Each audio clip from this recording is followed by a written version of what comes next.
Welcome back. This is the GSL Code S. We've already seen MMA slaughter GOMTV. Yes. It was a very, very, very, very one-sided match. That's right. Well, the second game was very close and fun, but yeah, but I mean, MMA. It looks like so much more dominant from MMA. He made some more exactly. moves. I mean, it was just Banshees killing SVs on the other side, but damn. We're going to go on to our next match, which will be a Zerg versus Zerg, which I'm excited to cast, because I think the matches we cast the least is Zerg versus Zerg and Protoss versus Protoss. Certainly, because neither of those have Terranir. Yeah. Wow, you should be a professor. You are smart. All right. YugiOh against Zenio. I feel like Yu-Gi-Oh's looking at me. All right, YugiOh up against Zenio. The map will be ESV Cloud Kingdom, one of our newer maps. You know, Cloud Kingdom, that just makes me think of like DJ Sammy days, like. Oh yeah, or like in the sky. I like the music that every one of my friends that's from Europe listens to. Oh yes. All right, Yu-Gi-Oh against Zenio.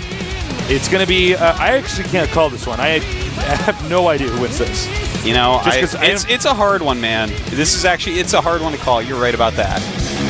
All right, let's do this. Yu-Gi-Oh up against Zenio. Zerg versus Zerg. Who will win? We're going to find out soon. Here's the GSL Code S in Seoul, Korea. Hot 6. In the bottom left, we have the cartoon, the card game. He is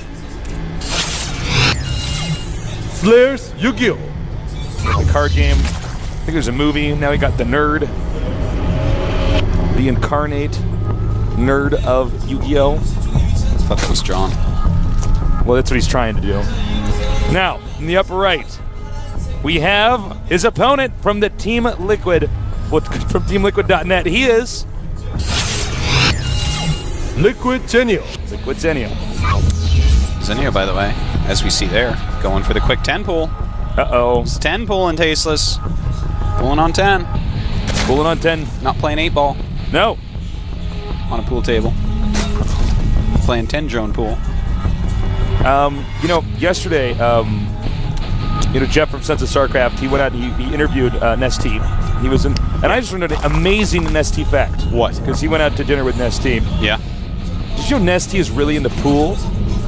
He looks like someone that would be in yeah, pool. you know, I could see that, like, totally. From how I know him. As he said that, I was like, really? I was like, actually, you know, I could see that. I bet he hustles, man. Yeah, I bet he does. All right, so the pool's finishing, and Yu-Gi-Oh! Is starting a hatchery. Yeah. So 6 lings on the way before a pool is even started, but this isn't necessarily the most terrible thing. They might actually end up coming out even from this, and it definitely could be a hatchery cancel. We'll see where he wants to go with the lings, but the thing is there's going to be so many drones out by the time he gets there. I mean, right now, Zenio already has 18 drones. So 18 drones against 8 lings. I mean, if you micro them well, you can fight them off, and oftentimes you're going to come out somewhat close, but we'll have to see how this goes, how the decisions are made. It is a very long map, Cloud Kingdom.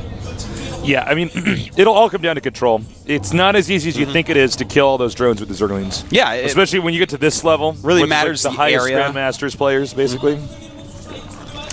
Matters the area that they are actually attacking. Notice he runs by. Now, will Zenio actually cancel the hatchery? That's always an interesting question. And here we go. He's going to try to surround those most likely. And no mining time is being lost here. That's right, but he does have lings on the way. So if he can lose no drones, get 4 lings out, then his army totally beats Yu-Gi-Oh's. So, or Zenio's. So Yu-Gi-Oh! Is actually doing a good job so far. Great micro so far. Okay, those lings are popping out. And they can turn around now. Yeah, and now with those 4 lings out, he's going to have to be careful. Well, to be totally honest, Yu-Gi-Oh! Could have handled that better. Yeah. He could not have handled that better. You know, I gotta say, he's handled it quite well. He's got more lings popping out right now. Zenio actually going for a Baneling Nest and 10 more lings. So Yu-Gi-Oh! Is still in trouble. He doesn't really know what tech route his opponent is going for, and he needs to start defending against that right now. Zenio's only thing he wants to do right now is not lose Zerglings. So he's just got to keep them alive. That's it. If he can force a lot of slow Zerglings out of his opponent, how good are those going to do against more lings and Banes? Not so well, Tasteless. That's how. Now we see the lings moving out. And by the way, 20% to 15%, not too much of a shocker, but back to the action. Zenio now chasing Yu-Gi-Oh back. That's right. And, oh man, the Baneling Nest just started for Yu-Gi-Oh! So. And it's 18 drones to 14. Zenio not in the lead. Yu-Gi-Oh! Has to be super, super careful here. You know, this is going to be a little bit scary, but there's definitely the possibility of holding this. He is making a spine crawler. He has a queen down at the natural. He's going to have to utilize that ramp. He's going to have to utilize his slow Zerglings as best he possibly can. Oh man, this is going to be so hard. Totally wrong place for the queen right there. Big mistake. Big mistake there. Oh man, this is not going well for Yu-Gi-Oh! Right this second. But that spine crawler's still on its way. Well, I think it's about to be hit. Nice targeting down, and down it goes. Well, Zenio looks like he's in good shape, Tasteless. Yep. And he's going to get some more Banelings. Note he's morphing the weaker of Banelings in because they're going to start with full health. Oh, and the Zerglings actually went down and targeted them. Good job by Yu-Gi-Oh! Right now. Yu-Gi-Oh! Making some Banes of his own. And how many drones are actually going to go down here? Quite a few is the answer. Yu-Gi-Oh! Down to 10 against the 14 drones of his opponent. Don't forget, he does have that additional hash rate. If somehow he can stabilize, he'll be in good shape, but as is, this is not looking good. Zenio should be able to take this game from here. Yeah, I believe this is GG. And yeah, the Baneling's going to get over here to the drones, and that's it. Expect GG any second, guys. You know, that was an interesting game because Yu-Gi-Oh! Actually took no damage to the initial Zergling rush, which was really nicely done. And then Zenio decided, okay, I'm going to follow this up with Banelings, get some speed eventually, and more Zerglings. So it turned into kind of an all-in for him, which is fine. But, you know, there was terrain there that Yu-Gi-Oh! Could have used. If he puts the queen on the ramp and puts a Zergling next to it and just keeps on single-filing Zerglings next to the queen, Banelings don't do well against that. No. Not at all. You could see Slayer's coach going in there trying to reach for Yu-Gi-Oh! You could see Yu-Gi-Oh! Was kind of just really disappointed in himself. I think Zenio's probably relieved because that game started out actually with Yu-Gi-Oh! Looking like he was going to pull through. Yeah. He didn't kill a drone. If I was Zenio there, I look at that and I'm like, oh my god, he's making a spine at his natural, his hatchery is up, he has more drones than me, he has a queen down here, but the queen went out into the middle of nowhere. The queen's like, where can I best get surrounded by Zerglings? And then it found the place, and it walked over, and then it got surrounded by Zerglings, and then all the defense fell apart. Zenio barely broke it, despite the fact that queen is thrown away. That queen was correctly positioned on the ramp. He had some Zerglings down at the hatchery to micro around with and try to make Banelings detonate poorly. He had some Zerglings behind the queen to fill in the hole next to the queen so they can't just run by, so that Banelings that detonate there, you know, don't do such a great job. Then I think that Yu-Gi-Oh! Actually takes that game.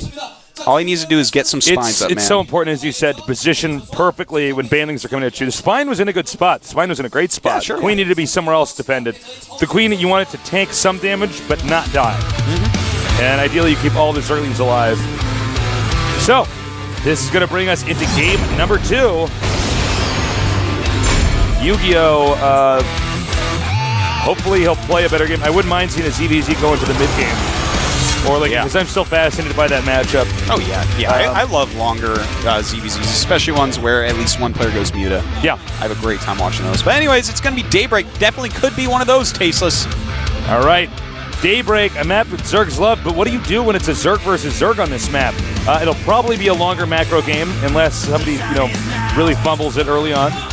And we'll just have to wait and see, guys. We're here in Seoul, Korea, the mecca of esports, watching these two legendary Grandmaster Codes players duke it out. Yu-Gi-Oh! Up against Zenio. Get ready. It's going to be sick. Actually, I should have gone down. That's how you do it. It's going to be sick.